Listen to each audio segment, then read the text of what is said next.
ఐదేళ్లు ఎన్నో కష్టాలు ఎన్నో అవమానాలు పడ్డ టీడీపీ కార్యకర్తలకు ఇకపై అధికారుల దగ్గర మర్యాదలు లభిస్తాయన్నారు మంత్రి అచ్చెన్నాయుడు. పసుపు బిళ్ల పెట్టుకొని వెళ్తే చాలు, కుర్చీ వేసి ఛాయ్ ఇచ్చేలా అధికారులను లైన్లో పెడతానన్నారు. అధికారులు నా మాట వినకుంటే ఏమవుతుందో తాను చెప్పాల్సిన అవసరం లేదని అన్నారు అచ్చెన్నాయుడు. ఏ సమయంలో వచ్చినా ఏ పని చెప్పినా చేసి పెడతాను. 5 సంవత్సరాల అవస్థలు పడ్డారు, 5 సంవత్సరాల అవమానాలు పడ్డారు. నేను మాటిస్తున్నాను, రేపటి నుంచి అధికారులకు సమావేశం పెట్టి చెప్తాను.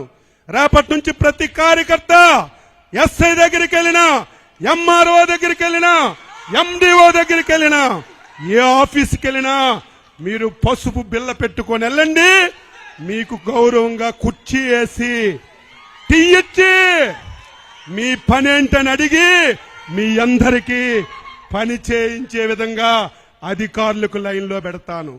ఎవరైనా ఒకలో ఇద్దరు నా మాటకు జవదాడితే ఏమవుతారో వారికి నేను చెప్పవలసినటువంటి అవసరం లేదని చెప్పి తెలియజేస్తున్నాను. కార్యకర్తలారా,